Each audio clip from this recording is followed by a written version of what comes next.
After 6 million years of boredom, the evolutionary ascent of our species from the last common ancestor with the chimpanzee, something extraordinary happened to us less than 100,000 years ago, which, by the way, is long after we'd become anatomically modern.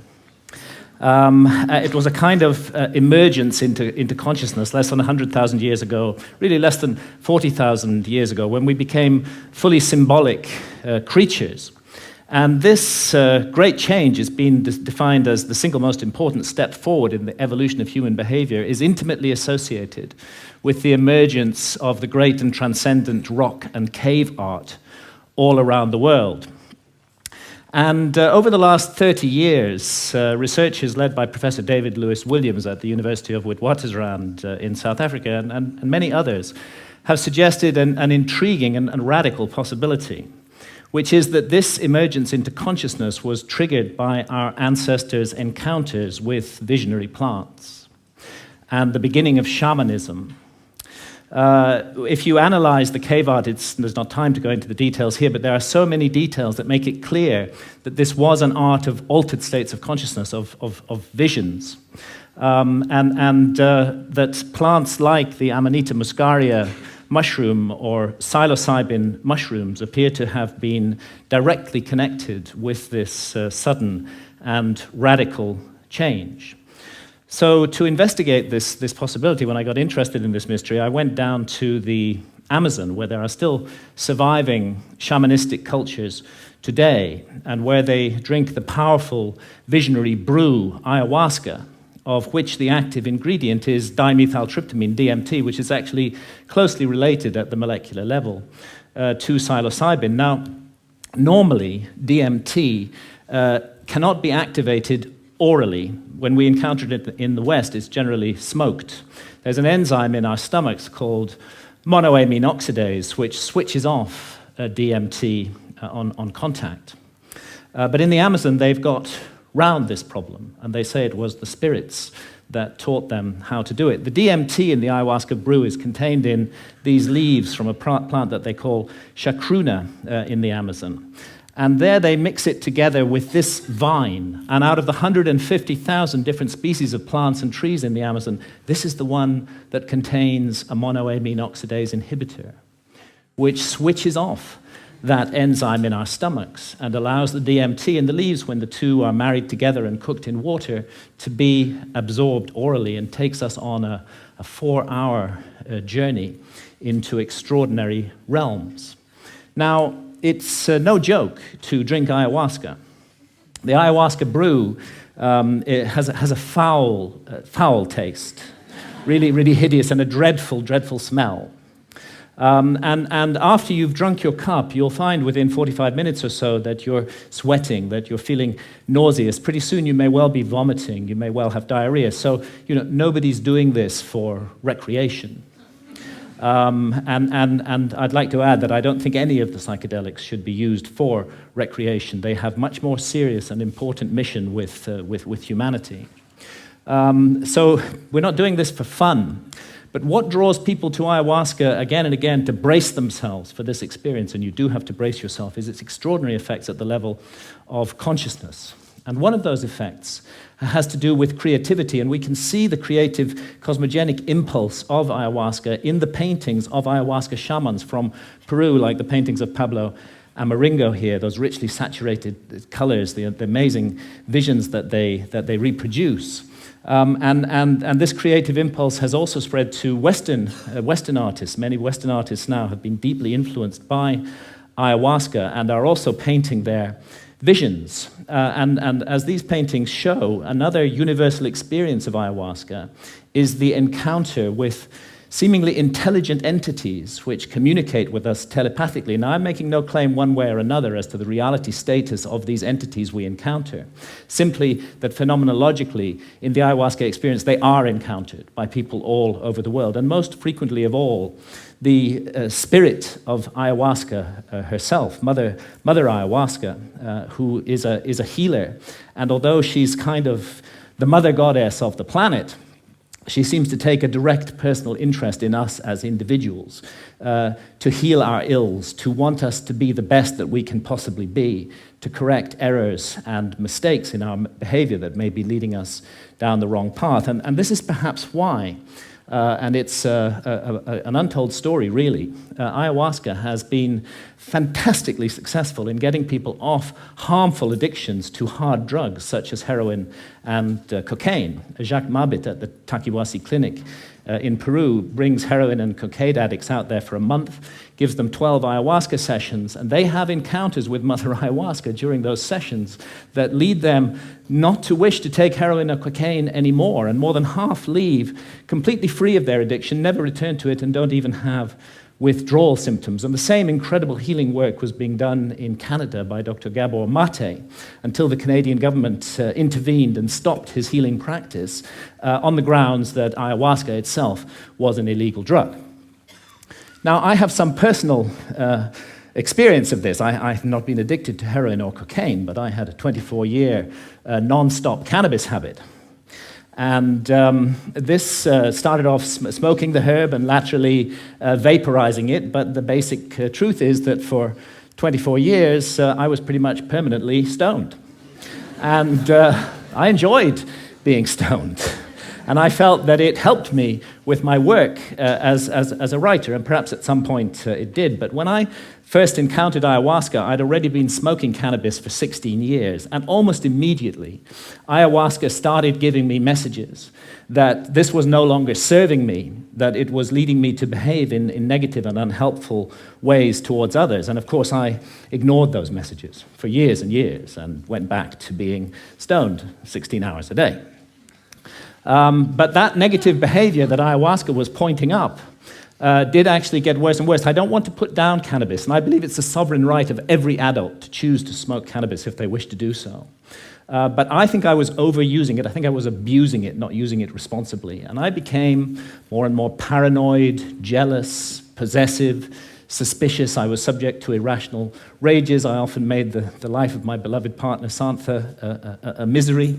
And when I went down for my regular encounter with ayahuasca in October 2011, I was given the most unbelievable kicking by Mother Ayahuasca. And I was put through an ordeal. It was a kind of life review.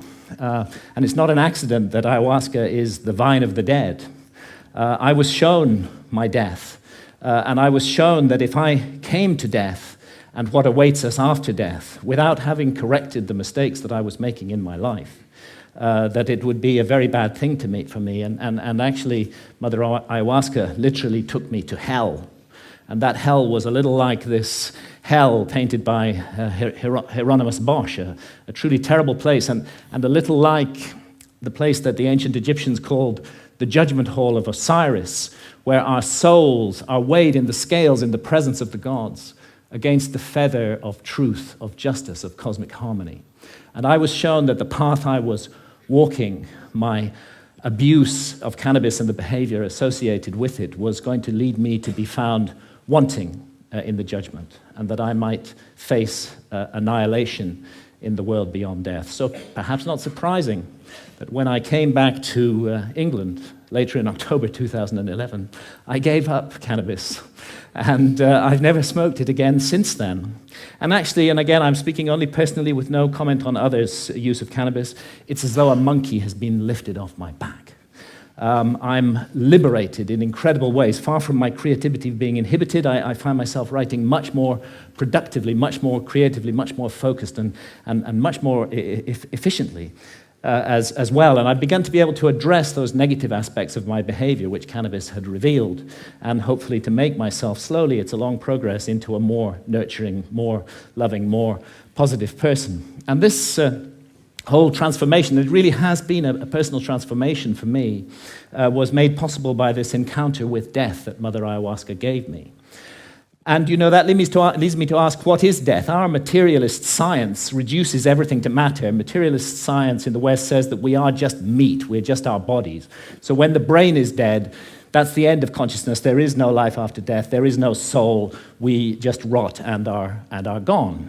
But actually, many honest scientists should admit that consciousness is the greatest mystery of science, and that we don't know exactly how it works. The brain's involved in it in some way, but we're not sure how. Could be that the brain generates consciousness the way a generator makes electricity. If you hold to that paradigm, then of course you can't believe in life after death. When the generator's broken, consciousness is gone. But it's equally possible that the relationship, and nothing in neuroscience rules it out, that the relationship is more like the relationship of the TV signal to the TV set. And in that case, when the TV set is broken, of course, the TV signal continues. And this is the paradigm of all spiritual traditions, that we are immortal souls, temporarily incarnated in these physical forms to learn and to grow and to develop.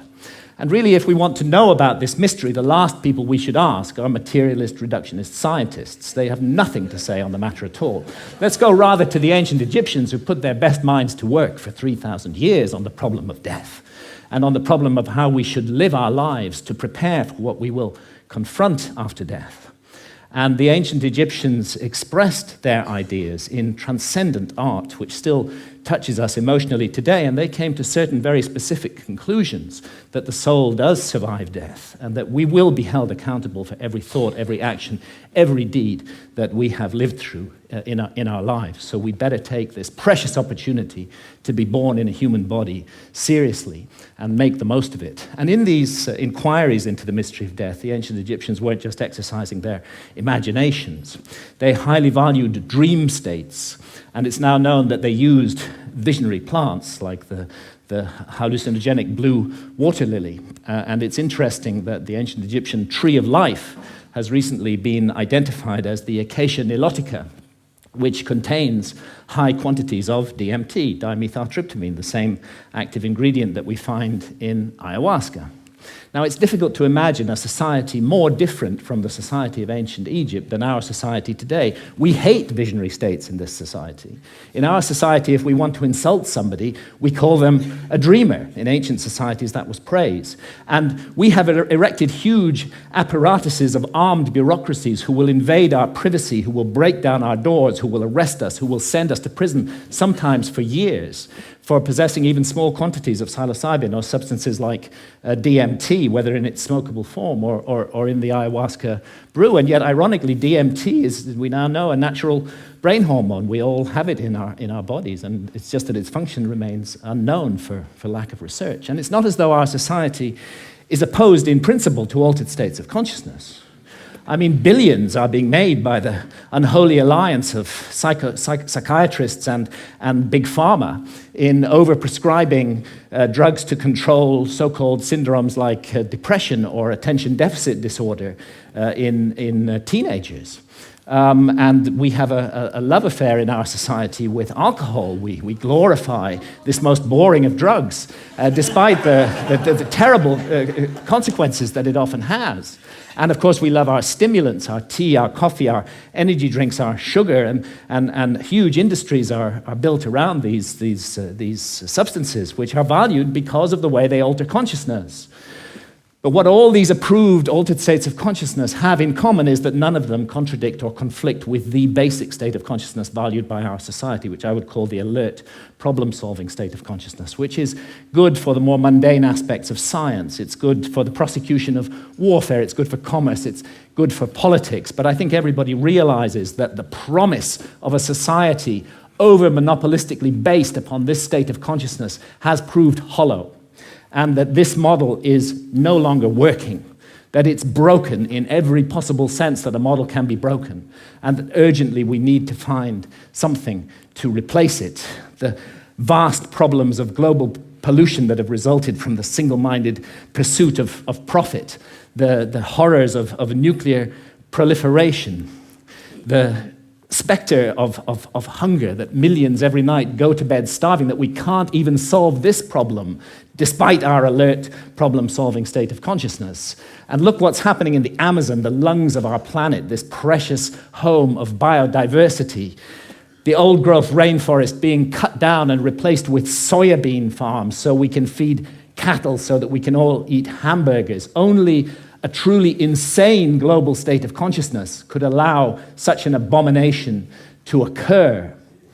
And I did a back-of-an-envelope calculation during the Iraq War. It seems to me that 6 months' expenditure on the Iraq War would have solved the problem of the Amazon forever, would be sufficient to compensate the peoples of the Amazon so that no single tree ever needed to be cut down again to garden and look after that amazing resource. But we can't make that decision as a global community. We can spend countless billions on warfare, on hatred, on fear, on suspicion, on division, but we can't get together the collective effort to save the lungs of our planet. And this is perhaps why shamans from the Amazon are now mounting a kind of reverse missionary activity. When I've asked shamans about the sickness of the West, they say it's quite simple. You guys have severed your connection with spirit. Unless you reconnect with spirit and do so soon, you're going to bring the whole house of cards down around your heads and ours. And rightly or wrongly, they believe that ayahuasca is the remedy for that sickness. And many now are being called to the Amazon to drink ayahuasca, and ayahuasca shamans are traveling throughout the West, offering the brew, often under the radar, often at personal risk, to bring about consciousness change. And it's true that the message of ayahuasca, the universal message, is about the sacred, magical, enchanted, infinitely precious nature of life on Earth and the interdependence of material and spiritual realms. And it's impossible to work with ayahuasca for long without being deeply and profoundly affected by this message. And let's not forget that ayahuasca is not alone, that it's part of an ancient worldwide system of the targeted, careful, responsible alteration of consciousness. It's recently been shown by scholars that the kykeon used in the Eleusinian mysteries in ancient Greece was almost certainly a psychedelic brew, that the soma of the Vedas may well have been a brew based upon the Amanita muscaria mushroom. We have the DMT in the ancient Egyptian tree of life. We have the whole global cultures of surviving shamanism, and what it's all about is a state of consciousness that's designed to help us find balance, harmony. The ancient Egyptians would have called it Ma'at, with the universe, and to remain mindful that what we're here to undertake on Earth while immersed in matter is fundamentally a spiritual journey aimed at the growth and perfection of the soul, a journey that may go back to the very origins of what made us human in the first place. And I stand here invoking the hard-won right of freedom of speech to call for and demand another right to be recognized, and that is the right of adult sovereignty over consciousness. There's a war on consciousness in our society, and if we as adults are not allowed to make sovereign decisions about what to experience with our own consciousness while doing no harm to others, including the decision to use responsibly ancient and sacred visionary plants, then we cannot claim to be free in any way. And it's useless for our society to go around the world imposing our form of democracy on others while we nourish this rot at the heart of society and we do not allow individual freedom over consciousness. It may even be that we're denying ourselves the next vital step in our own evolution by allowing this state of affairs to continue, and who knows, perhaps our immortal destiny as well. Thank you, ladies and gentlemen.